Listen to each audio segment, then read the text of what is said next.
7. Matindari Ittarum melahirkan Matindari Gucinna. Bongkange jadi raja di Bone. Beliau sudah dinobatkan ketika orang tuanya masih hidup. Beliau bernama Latendirawa, digelar Bokange.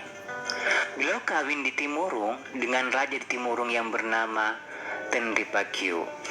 Berputra 2 orang, yang seorang bernama Parisompa. Dialah bakal pengganti raja di Timurung, tetapi ia mati diamuk oleh seorang yang bernama Dakalula. Bokange dikenal bukanlah orang yang pandai, tetapi beliau terpuji sebagai orang penggembira, senang mengunjungi upacara-upacara keramaian, terpuji karena jujur lagi dermawan, senang menyabung ayam, terkenal juga sebagai seorang pemberani, cinta dan sayang kepada kaum keluarganya yang rendah, dan patuh kepada orang tuanya. Sesuatu yang menggusarkan hatinya selalu menimbulkan kemarahan yang meluap-luap, namun hanya sebentar saja. Raja inilah yang mula-mula mengangkat Tumaka Jenang di antara para anak bangsawan, para penggiring, para pemuda, dan para tukang. Demikian juga antara para suruhan, para wanita, para pencari kayu api, para pengatur upacara, para dayang-dayang, dan para selir. Waktu itu jugalah baru mereka mengenal bedil. Pada masa pemerintahan Bokange, Raja Goa datang ke Bone untuk menyabung ayam. Taruhan Raja Goa 100 kati emas. Taruhan Arumpone ialah seluruh penduduk kampung Panyula. Ayam Raja Goa berbulu merah, ayam Arumpone berbulu putih kemerah-merahan. Raja Goa kalah sabung, ayamnya mati. Beliau membayar taruhan 100 kati emas.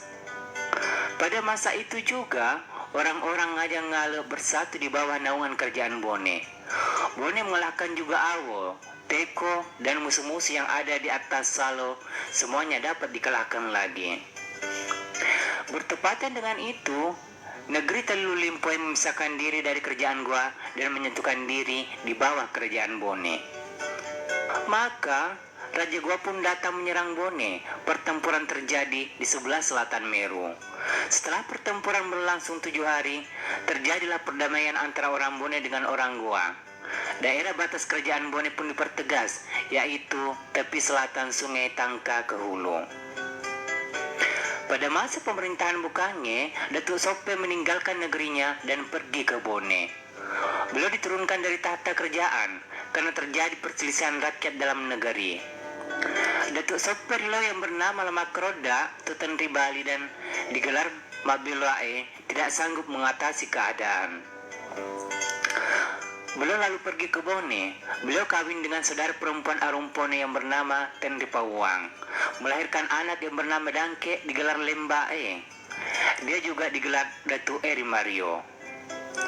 Seorang saudara perempuan Arumpone yang bernama Ilempe kawin dengan Madan Renge yang bernama Lasaliu. Mereka masih saudara 2 pupu. Dia melahirkan anak yang bernama Latendrirua. Setelah meninggal digelar Matindori Banteng. Semasa pemerintahan Matindori Gucinna, kemenakan Raja Goa yang bernama Depaweta datang berkunjung ke Bone. Karena ia pernah menangkap orang mengamuk, maka orang Bone menamainya Depatobo. Kemudian datang pula Raja Goa yang bernama Debonto menyerang Bone. Pasukannya mendarat di Celu. Terjadilah pertempuran antara orang Bone dengan orang Goa. Debonto luka kena panah. Setelah 5 hari pertempuran, Raja Goa kembali ke negerinya. 2 tahun sesudah perang di Celu, Raja Goa datang lagi menyerang Bone. Beliau membuat benteng pertahanan di Walena. Maka terjadilah pertempuran hebat antara orang Bone dengan orang Goa. Dempatobo luka kena tombak. Setelah 8 hari bertempur, Raja Goa jatuh sakit. Lalu kembali ke negerinya. Di sanalah beliau meninggal. Tidak cukup 2 bulan setelah itu, Raja Goa yang bernama Deparuka datang lagi menyerang Bone. Orang Ngajang Ngale semua berbalik jadi musuh. Orang Timur mengungsikan anak istrinya, lalu datang menyatukan diri dengan orang Bone. Hanya wanita dan anak-anak sajalah yang masih tinggal di Timurung. Orang Limampanowe mengungsikan anak istrinya ke Cinnong, lalu datang juga menyatukan diri dengan orang Bone. Orang Awampone berbalik juga jadi lawan. Raja Goa membuat benteng pertahanan di Papolo, lalu menyerang pasukan Bone. Separuh negeri Bukaka habis dibakarnya, demikian juga negeri Takeujo. Lewat tengah hari, orang Makassar hendak mengiring orang-orang Bone. Maka pasukan Bone segera menghadang mereka. Orang Makassar lari cerberi tak berketentuan. Dalam pengejaran, Raja Goa tersusul di Cempai. Orang Makassar hampir semuanya terbunuh.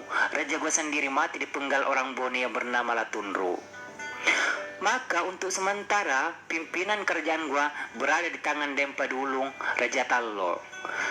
Raja Tallo mengirim utusan ke Bone. Utusan Raja Tallo berkata, 2 orang raja kami mati, yang seorang kau penggal di atas tikar, yang seorang kau penggal di medan laga. Namun sekarang kami ingin baik, kami tidak ingin jahat. Berkatalah Kajala Lidong, kalau demikian katamu, besok saya pergi menemui Raja Tallo. Keesokan harinya, keluarlah Kajala Lidong. Raja Tallo mengucapkan ikrar sesuai dengan persepakatan mereka. Selesai perjanjian Raja Tallo yang bernama Depa Dulung dengan orang Bone, maka diangkatlah Depa Tobok menjadi raja di Goa. Semasa pemerintahan Bongkange, timbul perselisihan antara Arumpone dengan Datuk Luwu yang bernama Sangkaria. Karena Datuk Luwu datang lagi menduduki negeri Cendrana, maka telah 2 kali orang Bone merebut Cendrana dengan kekerasan. Bongkange lah raja di Bone yang bersahabat dengan Arumatowajo yang bernama Taudama. Bersahabat juga dengan Datuk Sopeng yang digelar Palipue. Mereka bertiga bertemu di Cendrana dan bersepakat akan mempersaudarakan negeri mereka. Mereka mendirikan bangsal kerapatan di desa Bunne. Di sana jugalah tempat mereka menyebung ayam. Pada malam bulan Perbani, berkumpullah orang Bone, orang Wajo, dan orang Sopeng. Dalam kerapatan itu, duduklah bersama Arumpone, Arumatowajo, dan Datuk Sopeng. Mereka mempersatukan ketiga kerajaan itu, bagaikan orang bersaudara, seibu sebapak. Bone anak sulung, Wajo anak tengah, dan Sopeng anak bungsu. Lalu mereka sama berikrar. Adapun yang mereka ikrarkan ialah, kita tidak saling memandang kecil, kita tidak saling menginginkan emas dan perhiasan yang indah-indah, kita tidak saling menginginkan harta yang banyak. Setelah itu, mereka menanam batu dan menamakan negeri mereka Telung Pocoe. Raja ini sangat dicintai oleh orang Bone, juga sangat dirindukan. 2 tahun sesudah perjanjian itu, Bongkange jatuh sakit. Lalu disuruhnya rakyat Bone datang berkumpul dan berkata, kami maklumkan kepada kamu sekalian bahwa adikku lah yang akan menggantikanku. Beliau mengundang adiknya yang bernama Lainca. Beliau berkata, saya beritahukan engkau Adinda, perbaiki tingkah lakumu, karena engkau lah yang saya hendaki jadi raja, kalau saya meninggal nanti. Selain daripada itu, kalau saya meninggal nanti dan selesai upacara kematianku, saya inginkan engkau kawin dengan iparmu. Mudah-mudahan dengan itu engkau memperoleh anak dengan Arung Timurung. Saya kehendaki engkau memperistrinya. Mahal didapat perempuan yang baik seperti dia, lagi tinggi daya pikirnya.